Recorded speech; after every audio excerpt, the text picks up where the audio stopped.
Nous sommes le 10 juin 1984 et la finale de Roland-Garros oppose John McEnroe à Ivan Lendl, le numéro 1 mondial contre le numéro 2.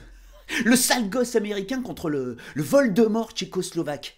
Le gaucher génial contre la machine à broyer. Et autant vous dire qu'on ne donne pas cher de la peau de Lendl. Parce que c'est déjà la 6e fois qu'ils s'affrontent cette année-là. Et Lendl a toujours été battu. Sans oublier qu'Ivan le Terrible a joué 4 finales dans des tournois du Grand Chelem.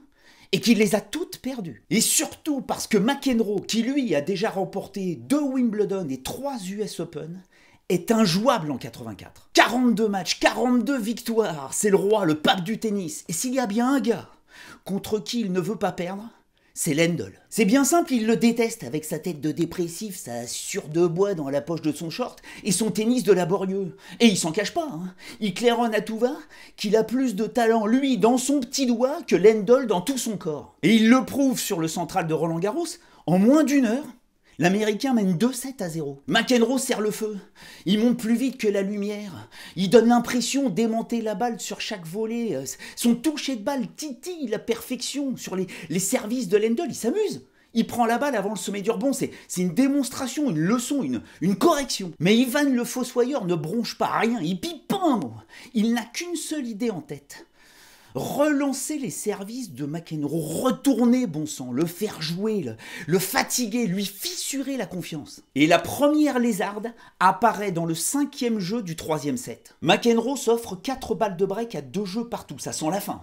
Mais Lendl tient, il les sauve toutes, dont une, sur un passing de coup droit, à te ravager l'exaltation. Un jeu plus tard, le Tchèque réussit pour la première fois à prendre le service de l'Américain, et remporte le 3e set. Dans la 4e manche, McEnroe a le break. Il mène 4 jeux à 3 et se retrouve à 5 points, 5 petits points de gagner Roland-Garros. Mais ça se voit, il est touché physiquement, il sert moins bien.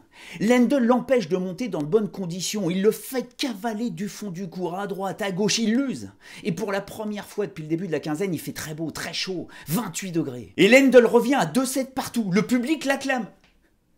Lendl, ovationné par un public qui est conquis par sa volonté. Au 5e et dernier set, tout le monde pense que le Tchèque va craquer. Mais le bras d'Ivan ne tremble pas. La poule mouillée, comme l'a baptisé Connor, se transforme en gallinacé de concours. Il résiste à tous les assauts de McEnroe et à la pression. Au bout de 4 heures et 8 minutes d'une finale étouffante, Lendl s'impose 3-6, 2-6, 6-4, 7-5, 7-5, au bout d'un effort titanesque.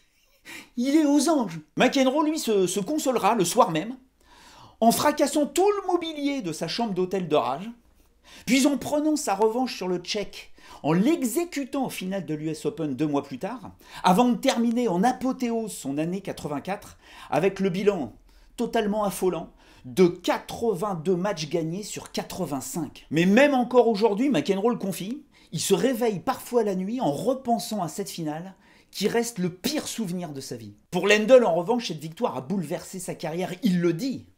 C'est à Roland-Garros qu'il a appris à gagner. C'est là qu'il a remporté son premier trophée dans un tournoi du Grand Chelem. Il en gagnera 7 autres.